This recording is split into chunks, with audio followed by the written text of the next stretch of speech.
Hai Sobat Lentera, apa kabar Anda hari ini? Semoga dalam keadaan sehat dan baik-baik saja dan tentu saja harus bahagia begitu. Dan kita kembali lagi di Suara Rakyat, Suara Perubahan dan tentu saja tema kita kali ini kita akan membahas bangkitnya perekonomian di Kota Surabaya dari sudut pandang DPRD Kota Surabaya. Dan saat ini saya sudah bersama dengan Ketua DPRD Kota Surabaya, Bapak Adi Sutarwiono atau yang biasa disapa dengan Mas Awi. Apa kabar Mas Awi? Kabar baik dan Waduh, sehat. Sehat ya? Bahagia nggak? Iya dan Harus bahagia nih Mas iya. Awi. Mas Awi kita Jangan lupa bahagia. Iya, jangan lupa bahagia. Mas Awi kita berbicara terkait bangkitnya perekonomian di Kota Surabaya pasca pandemi yang mengguncang dunia, terutama Kota Surabaya ini selama kurang lebih hampir 3 tahun. Nah, ini pemerintah Kota Surabaya ini terus melakukan upaya untuk meningkatkan perekonomian, memulihkan perekonomian Kota Surabaya termasuk ekonomi rakyat.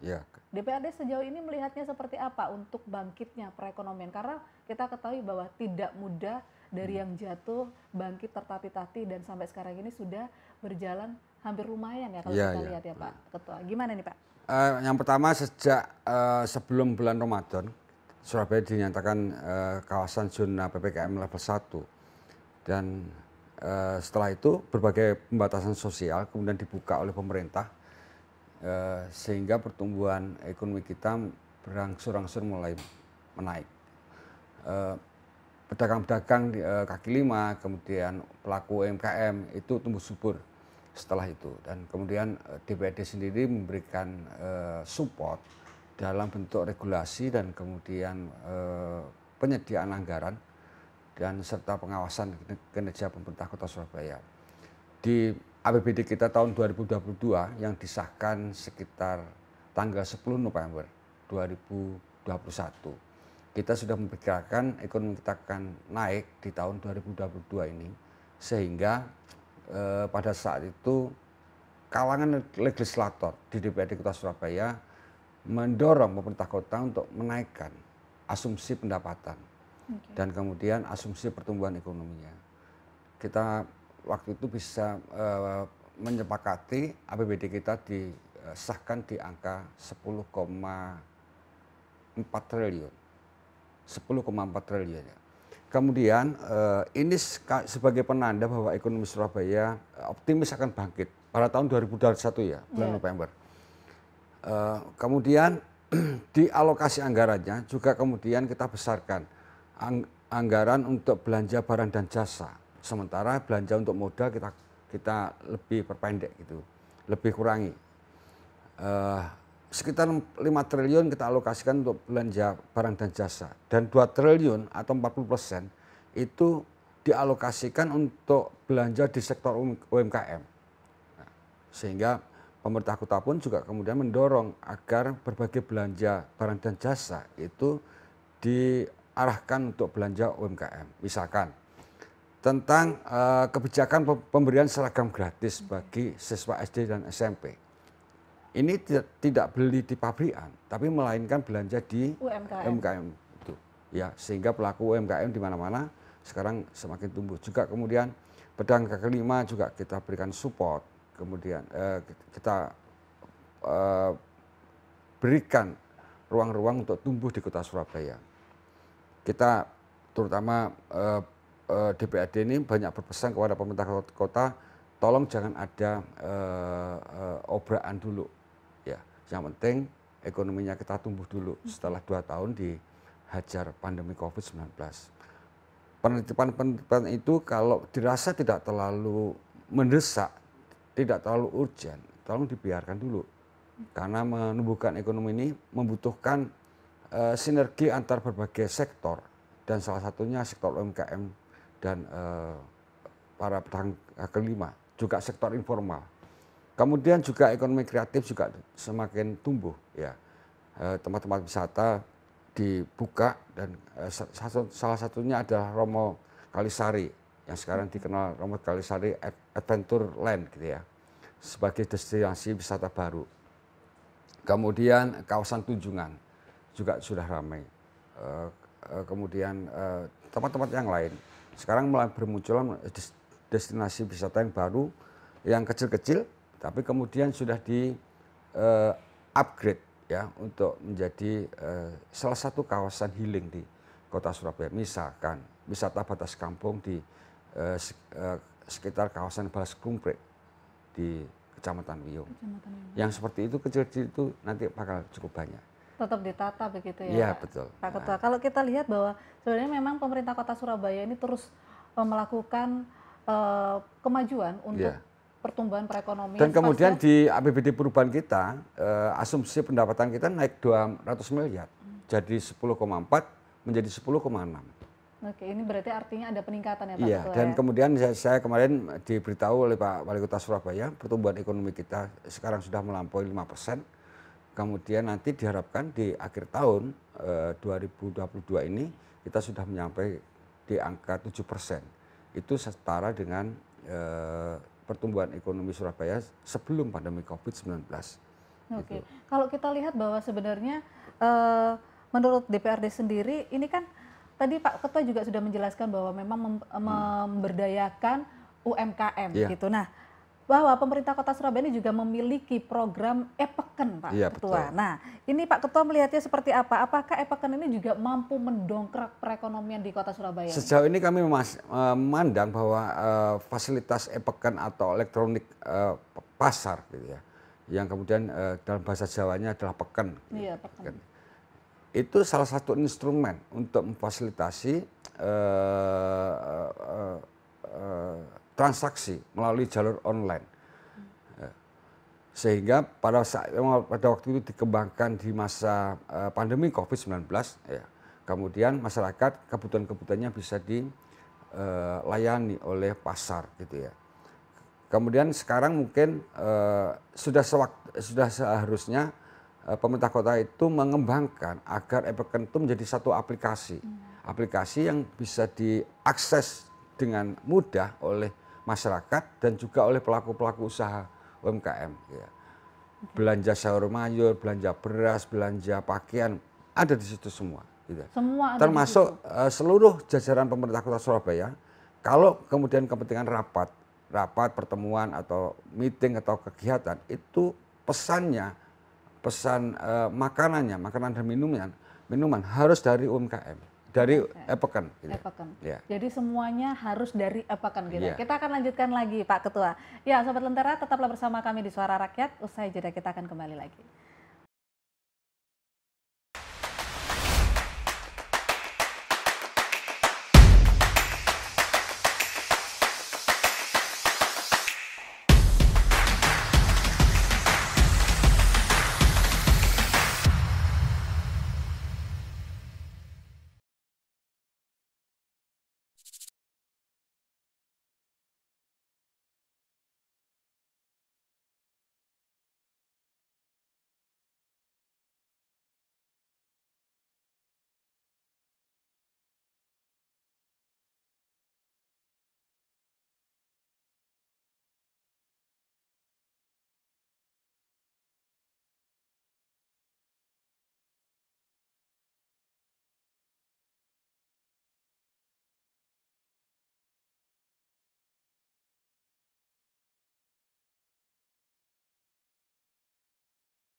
Terima kasih Sobat Lentera, Anda masih bersama kami di Suara Rakyat Suara Perubahan dan masih bersama Ketua DPRD Kota Surabaya, Mas Awi. Dan kita lanjutkan kembali, ini Pak Ketua, Mas Awi, Pak Adi gitu ya.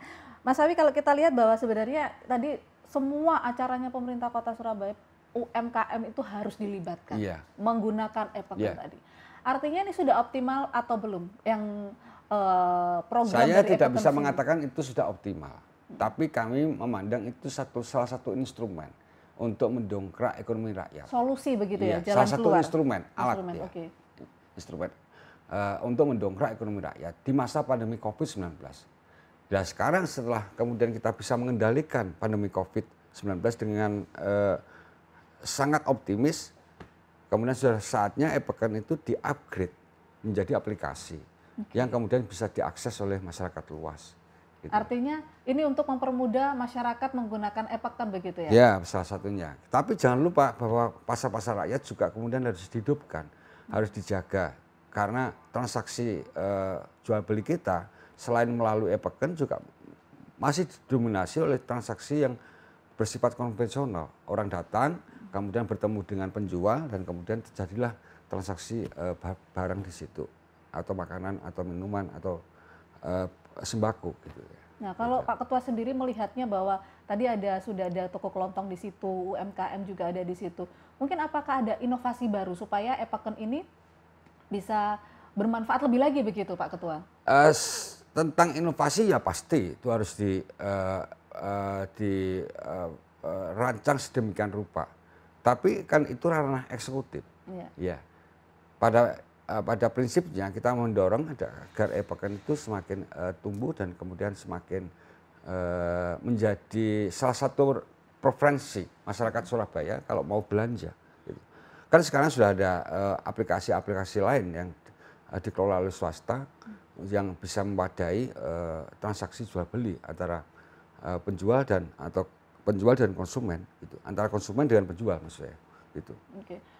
Mungkin ada. Saya kemarin malam beli ronde pakai aplikasi. Pakai aplikasi. Iya. Pakai e-pekan nggak? Sudah pakai e-pekan nggak? Artinya kan e-pekan ini memudahkan masyarakat, tidak hanya membantu meningkatkan atau memulihkan perekonomian. Artinya mereka yang pembeli sendiri ini juga nggak perlu keluar rumah begitu. Iya, itu kan idealnya pada masa pandemi COVID-19 karena interaksi fisik antar manusia dibatasi ya. Betul. Sehingga transaksi online itu dibutuhkan. Tapi setelah masa itu lewat, orang juga pengen ketemu juga. Jadi selain aplikasi online-nya juga dikelola dengan baik, di-upgrade, kemudian pasar-pasar rakyat juga harus dijaga agar tetap hidup. Gitu. Jadi artinya e-pekan ini melengkapi dari pasar-pasar rakyat yang selama ini ada. Melengkapi dan juga menyeimbangkan begitu? Iya, betul. Oke, mungkin ada masukan kepada atau evaluasi apa yang dari Pak Ketua sendiri terhadap e-pekan ini atau peningkatan target ke depannya supaya perekonomian di Kota Surabaya ini semakin meningkat? Kalau saya ya semakin banyak komoditi, bahan atau barang yang kemudian diupload di sana dan masyarakat pun juga kemudian bisa mengakses dengan bebas, berarti itu satu peningkatan untuk penggunaan e-pekan di Kota Surabaya. Tapi kalau kemudian ternyata semakin hari semakin kecil gitu ya, semakin merosot, berarti ada yang keliru di situ. Nah, mestinya ini dijaga. Karena salah satu poin dari pandemi COVID-19 itu menjamur munculnya transaksi melalui online. Ya, kebiasaan masyarakat dari transaksi konvensional itu kemudian berubah dengan transaksi online. Gitu. Itu tidak boleh dihilangkan juga, karena banyak pelaku-pelaku misalkan catering misalkan itu berada di rumah dan kemudian mereka menjajakan komoditinya melalui online. Selain ada PKL, ada sentra wisata kuliner dan sebagainya itu. Oke, kalau kita lihat bahwa ini kebanyakan yang masuk e-pekan ini ada lebih kepada kayak kuliner, makanan. Iya, nah, ya. Seperti itu. Artinya nanti bisa didorong lebih banyak lagi. Contohnya mau belanja baju ya, kaos bisa dari situ, sepatu gitu ya. Tapi itu harus handmade dari warga Kota Surabaya begitu Pak Ketua? Ya tentu saja supaya itu cepat ya. supaya cepat. Pelaku ekonomi yang ada di kota Surabaya. Pelaku ekonomi yang berada ada di kota Surabaya. Kan tidak mungkin kalau saya pesan baju tapi ternyata bajunya itu masih berada di Kediri. Kan terlalu lama itu. Iya benar. Artinya ini memang benar-benar buatan anak Surabaya gitu, arek-arek Surabaya sendiri. Iya. Idealnya memang buatan arek Surabaya, tapi maksud saya karena kota ini urban dan kemudian banyak orang yang datang ke sini, banyak yang singgah dan juga banyak yang melakukan transaksi di kota Surabaya.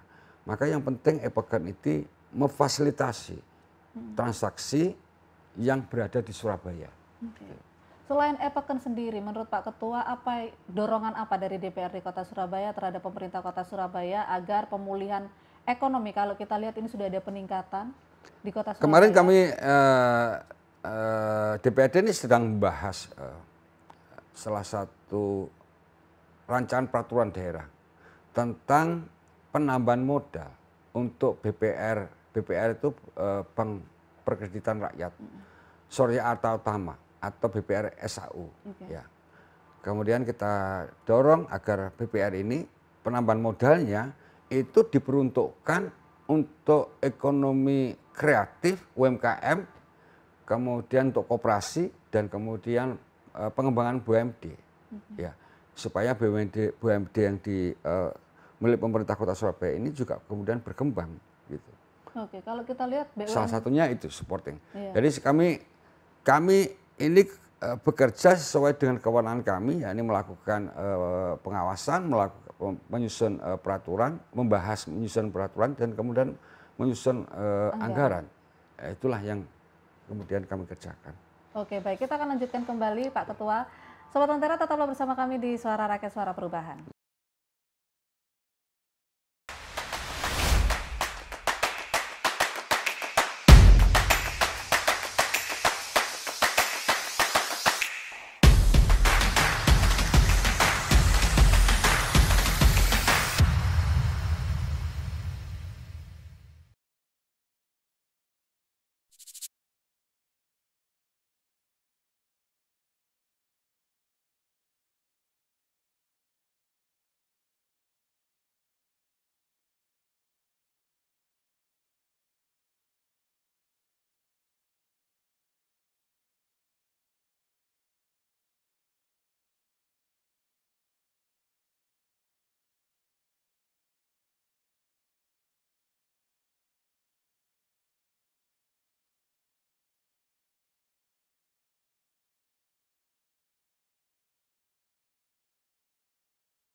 Terima kasih Anda masih bersama kami di Suara Rakyat Suara untuk Perubahan dan masih bersama Ketua DPRD Kota Surabaya. Pak Ketua, kita lanjutkan kembali. Tadi sempat dibahas bahwa memang dukungan DPRD Kota Surabaya kepada pemerintah Kota Surabaya untuk memulihkan dan meningkatkan perekonomian pasca pandemi kemarin ini luar biasa, cukup luar biasa. Tadi sempat disebutkan juga bagaimana menghidupkan BUMD yang ada di Kota Surabaya. Mungkin bisa dijelaskan sedikit Pak Ketua.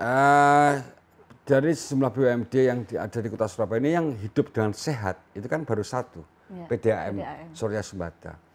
PDAM dulu sempat hampir kolaps gitu ya pada masa sebelum reformasi. Tanggungan hutangnya banyak, pelayanan juga buruk pada saat itu ya. Tapi kemudian pemerintahan otonomi pasca reformasi itu kemudian bisa menangani dengan baik. Wali Kota Mas Bambang Deha, kemudian Bu Risma itu lambat laun bisa memperbaiki PDAM. Kemudian sekarang menjadi sehat dan kemudian labanya juga kemudian disetor ke pemerintah Kota Surabaya. Kemudian yang kedua, sekarang RPH atau rumah potong hewan sebagai salah satu BUMD itu sudah ditunjuk direksi yang baru. Ya, kemudian mereka bekerja dan kemudian laporan yang masuk kepada kami, mereka sudah positif untung, tapi belum bisa menyetor ke APBD kita. Sehingga kemudian kalau kemudian fasilitasi melalui akses permodalan, akses pasar, dan kemudian jejaring yang lain, itu bisa mengangkat RPH dengan lebih baik, itu tentu akan mendorong pertumbuhan ekonomi di Kota Surabaya. Misalkan sekarang mereka mengembangkan rombong untuk jualan pentol ya, hasil potong sapi gitu. Dan kemudian sudah ada berbagai warga masyarakat yang kemudian menjual pentol sapi itu dari RPH gitu. Jadi langsung ngambil dari RPH. Bukan dibuat oleh RPH. Dibuat oleh RPH.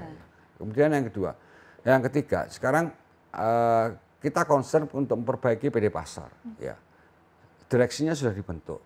Tapi kemudian salah satu pekerjaan berat dari PD Pasar itu adalah membenahi pasar-pasar yang mati, istilah ini, hidup segan mati tak mau. Gitu ya. Hidup segan mati tak mau. Iya, gitu. iya. Jadi banyak pasar-pasar yang sebetulnya itu di bawah pengelolaan PD Pasar, tapi kemudian tidak bisa eksis ya, atau misalkan hanya dihuni oleh beberapa pedagang. Saya melihat DPRD melihat bahwa banyak pasar-pasar yang dikelola oleh PD Pasar itu harus di-upgrade, harus menjadi salah satu solusi dalam pemulihan ekonomi kita. Gitu. Oke. Ya. Nah, pemulihan tadi sudah ya dari UMKM, kemudian ini supaya upaya dari pemerintah Kota Surabaya, artinya kita sudah melihat begitu perbaikan BUMD juga. Sekarang ada aspek lain dari program Padat Karya. Itu yang dikembangkan oleh Wali Kota Surabaya setelah mengajukan konsepsi ke DPRD Kota Surabaya melalui tim anggaran dan OPD yang terkait untuk mengurangi dan menekan semaksimal mungkin angka pengangguran di Kota Surabaya. Dan juga memberikan tambahan pendapatan bagi keluarga-keluarga yang tidak mampu. Banyak rumah padat karya yang sekarang diinisiasi oleh pemerintah Kota Surabaya dan kemudian bisa beroperasi dengan baik. Salah satunya adalah pembuatan paving. Ya, pembuatan paving itu alatnya diberikan oleh pemerintah Kota Surabaya, kemudian bahan bakunya juga kemudian diberi oleh pemerintah Kota Surabaya. Kemudian hasilnya yang mengerjakan adalah warga masyarakat, kemudian hasilnya nanti diambil oleh pemerintah Kota Surabaya untuk membenahi jalan. Itu salah satunya. Kemudian konveksi, ya ada kawasan jahit di kawasan Tandes, itu salah satunya untuk menerima order seragam dan sebagainya. Ada juga yang digadukan itu menerima tas, ada kemudian sabuk dan sebagainya. Sepatu juga gitu? Iya, sepatu juga. Oke, baik. Ya Pak Ketua, mungkin ke depannya. Ada juga yang di Tenggelis itu laundry. Oh, ya. Laundry. Laundry. Saya tanya ke camatnya sampai mereka mendapatkan penghasilan berapa? Bisa 2 juta, bisa 3 juta. Satu orang per bulan. Ini pasca pandemi? Pasca pandemi. artinya. Artinya ini Itu memang, belum di upgrade lagi loh. oh belum. Artinya ini baru selesai pandemi aja sudah seperti ini pendapatan Iya. mereka. Artinya kan pertumbuhan ekonomi transaksi transaksi Daya beli beli masyarakat itu ini luar biasa begitu ya Pak Ketua ya. dan Wali Kota Surabaya DPRD juga kemudian concern atas penguatan daya beli rakyat. Yang penting rakyatnya berdaya dulu. Oke, yang penting rakyatnya berdaya dulu. Iya, Pak Ketua, yang terakhir harapan kepada masyarakat Kota Surabaya dan pemerintah Kota Surabaya agar perekonomian ini lebih tumbuh lagi, segera pulih lebih cepat dan juga meningkat. Oke, yang pertama kami DPRD Surabaya ini melihat bahwa gairah atau semangat untuk menumbuhkan ekonomi Surabaya demikian luar biasa. Kemudian pelaku-pelaku ekonomi UMKM, ekonomi kreatif, para PKL dan sebagainya itu pertumbuhan di Kota Surabaya. Saya tentu melihat ini sebagai salah satu indikator, ya, petanda yang baik, gitu ya, bahwa ekonomi Surabaya sudah mulai pulih. Berarti ekonomi yang di atas pun juga sudah mulai pulih dong, gitu. Karena yang sektor bawah ini juga bergerak. Saya berharap agar kita terus mengembangkan inovasi, kreativitas untuk memanfaatkan segala ruang, segala peluang untuk menumbuhkan ekonomi kita lebih baik lagi, lebih tinggi lagi, dan produktivitas kita di Kota Surabaya ini semakin berkembang. Oke, baik. Terima kasih Pak Ketua dan yang penting rakyat berdaya dulu. Oke, kita berharap bahwa perekonomian Kota Surabaya ini memang benar-benar segera pulih dan masyarakat berdaya seperti kata Pak Ketua tadi. Ya, dan juga perekonomian di Kota Surabaya ini targetnya meningkat. Begitu ya Pak Ketua ya. Baik. Semoga di akhir tahun ini bisa pertumbuhan ekonomi Surabaya di angka 7%. Di angka 7% dari sebelumnya begitu ya Pak Ketua ya. Baik, terima kasih Pak Ketua terima kasih. Bersama kami di Suara Rakyat. Terima kasih Sobat Lentera sudah menyaksikan Suara Rakyat. Saya Katerina Listen pamit undur diri. Terima kasih atas kebersamaan Anda. Sampai jumpa.